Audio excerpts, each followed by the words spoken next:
പച്ചക്കറി വേണ്ടിയിട്ട് ഒരു നല്ലൊരു അടിപൊളി വളമാണ് ഇപ്പം ഞാൻ പറയുന്നതെന്ന് വെച്ചാൽ പിന്നെ മുരികൂടീൻ്റെ ചപ്പ്, കാറ്റാർ വാഴേൻ്റെ ചപ്പ്, പിന്നെ കൂർക്കല ചപ്പ്, വെണ്ണി ചാരം, പിന്നെ കഞ്ഞി വെള്ളം പുളിപ്പിച്ചത്, ഇതെല്ലാം കൂടി അരച്ച് കലക്കിയിട്ട് ഒഴിച്ച് കൊടുത്തു കഴിഞ്ഞാൽ നല്ലോണം വഴുതിന് പച്ചക്കറിയെല്ലാം ഭ്രാന്ത് പിടിച്ച പോലെ വളരും.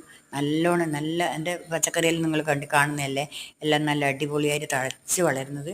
അതേപോലെ വളർന്ന് അങ്ങനെ തന്നെ കായും ഉണ്ടാവും, പൂവും ഉണ്ടാവും. ഇതിങ്ങനെ ഇടയ്ക്കിടയ്ക്ക് നമ്മൾ ഒഴിച്ച് ഒരാഴ്ച കൂടുമ്പോൾ ഇങ്ങനെ കുറേശ്ശെ അടിച്ച് കലക്കി ഒഴിച്ച് കൊടുത്തു കഴിഞ്ഞാൽ നല്ലൊരു വളമായത്. ഇത് നിങ്ങളെല്ലാവരും പരീക്ഷിച്ച് നോക്കണം. ഞാൻ ഇതിൻ്റെ ലോങ് വീഡിയോ ഇതിൻ്റെ താഴെ ലിങ്ക് കൊടുക്കുന്നുണ്ട്. ആ ലിങ്കിൽ കയറിയിട്ട് നിങ്ങൾ എൻ്റെ ചാനലിൽ കയറിയിട്ട് കണ്ടാൽ നിങ്ങൾക്ക് വിശദമായിട്ട് കണ്ടാൽ ഇതിനെ പറ്റിയിട്ടുള്ളതെല്ലാം മനസ്സിലാവും. അത് ഇത് അസ്സൽ വളം എന്ന് വെച്ചാൽ പിന്നെ ഒഴിച്ച് കൊടുത്ത് നമ്മൾ 2 ദിവസം കഴിയുമ്പോൾ തന്നെ ഇത് കറുത്ത് തല കറുപ്പോടെ തഴച്ച് വളർന്നിട്ട് നമുക്ക് കാണാൻ കഴിയും. അതുകൊണ്ട് ഇത് നല്ലൊരു അടിവളമാണിത്.